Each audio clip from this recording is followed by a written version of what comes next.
তো live website design টিউটোরিয়ালের project ওভারভিউতে আপনারা যে টেমপ্লেটটি দেখতে পাচ্ছেন, এটা হলো অ্যাকচুয়ালি একেবারে টেমপ্লেটটির সর্বশেষ অবস্থা, অর্থাৎ টিউটোরিয়ালের 30তম পর্বে এসে এইরকম একটা স্ট্রাকচার দাঁড়িয়েছে। অর্থাৎ প্রত্যেকটা পর্ব লাইভ কোডিং করে করে একেবারে শেষ পর্যায়ে এসে এরকম একটা স্ট্রাকচারে পরিণত হয়েছে। এটা অ্যাকচুয়ালি একটা বেসিক একটা টেমপ্লেট, যেটা আমি একেবারে থেকে আপনাদের জন্য প্রত্যেকটা অংশ কিভাবে ডিজাইন করতে হয়, হেডার, তারপরে মেনু, তারপরে দেখা গেল যে স্লাইডার, হ্যাঁ, তারপরে পোস্ট অংশ, তারপরে এদিকে আবার সাইড বার, তারপরে দেখা গেল যে ফোল্ডার, হ্যাঁ, আরো অনেক কিছু আছে। এগুলো কি করে আপনি ডিজাইন করবেন এবং আপনি একটা প্রফেশনাল একটা টেমপ্লেট দাঁড় করাবেন, তো এগুলোই দেখানো হয়েছে।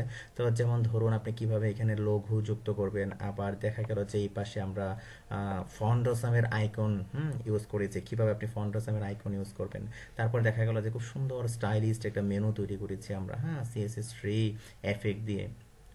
এটা কিভাবে তৈরি করবেন। তারপর আবার দেখা গেল যে আমরা একটা ড্রপ ডাউন, একটা খুব সুন্দর একটা ড্রপ ডাউন মেনু তৈরি করেছি, হ্যাঁ। তো আপনি কিভাবে এরকম ড্রপ ডাউন একটা মেনু তৈরি করবেন, তো এই টিউটোরিয়াল দেখে আপনি শিখতে পারবেন। তো দেখা গেল যে এই যে আমি নিচের দিকে যাচ্ছি, আবার উপর দিকে স্ক্রোল করে উঠছি, কিন্তু এখানে কিছু সোশ্যাল বাটন আছে যেগুলো একেবারে ফিক্সড আছে। তো এরকম ফিক্সড বাটন আপনি কিভাবে আপনার ওয়েবসাইটে যুক্ত করবেন, অর্থাৎ আপনার টেমপ্লেটে কিভাবে আপনি এড করবেন, তো এগুলো আপনারা শিখতে পারবেন। তো দেখা গেল যে আমি এই যে স্ক্রোল টু টপ, এখানে একটা বাটন আছে যে ক্লিক করলে উপর দিকে স্ক্রোল হচ্ছে, উপর দিকে আমায় নিয়ে যাচ্ছে। জাভাস্ক্রিপ্ট দিয়ে আপনি কিভাবে এগুলো তৈরি করবেন।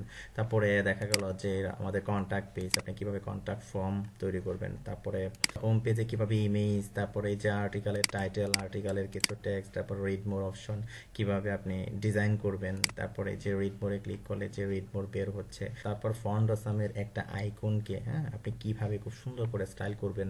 হ্যাঁ, তারপর দেখা গেল যে রিলেটেড আর্টিকেল অংশ আপনি কিভাবে ডিজাইন করবেন। তো এগুলো আপনি এই টিউটোরিয়াল দেখে যখন আপনি প্র্যাকটিস করবেন, প্র্যাকটিস করে করে এগুলো শিখতে পারবেন। তো তারপরে আরও আছে, যেমন সাপোজ একটা ইমেজের উপরে CSS3 দিয়ে ওয়াসাম একটা এফেক্ট আপনি কিভাবে দেবেন। তো সাপোজ আমি একটা এফেক্ট দেখিয়েছি, তো আপনারা জাস্ট একটা দেখলে অনেকগুলো আপনারা নিজেরাই করতে পারবেন। তারপরে যে সাইড বারে লেটেস্ট আর্টিকেল যে শো করে একটা ব্লগে, এটা কিভাবে করবেন। তারপরে দেখা গেল যে এখানে ইমেজ, টাইটেল এবং টেক্সটগুলোকে এরকম সুন্দর করে লিস্ট আকারে ডিজাইন করে আপনি উপস্থাপন করবেন। তো এগুলো আপনি শিখতে পারবেন। প্রত্যেকটা পর্বই অনেক ছোট ছোট করে তৈরি করা। দেখা গেল যে 20, 23, 25 মিনিটের উপরে কোনো ভিডিওই করা হয়নি। সর্বোচ্চ 25 মিনিট দুই একটা ভিডিও হয়েছে, আর সবগুলো ভিডিওতেই দেখা গেল যে 23 মিনিটের নিচে। দেখা গেল যে আপনারা এক বসায় খুব অল্প সময়ের মধ্যে দেখে দেখে প্র্যাকটিস করতে পারবেন। তো যেভাবে প্র্যাকটিস করবেন সেটা হলো, যখন আমি করছি তখন আপনারা ভিডিওটি পোজ দিয়ে দিয়ে টাইপ করবেন, টাইপ করে করে আপনারা করবেন।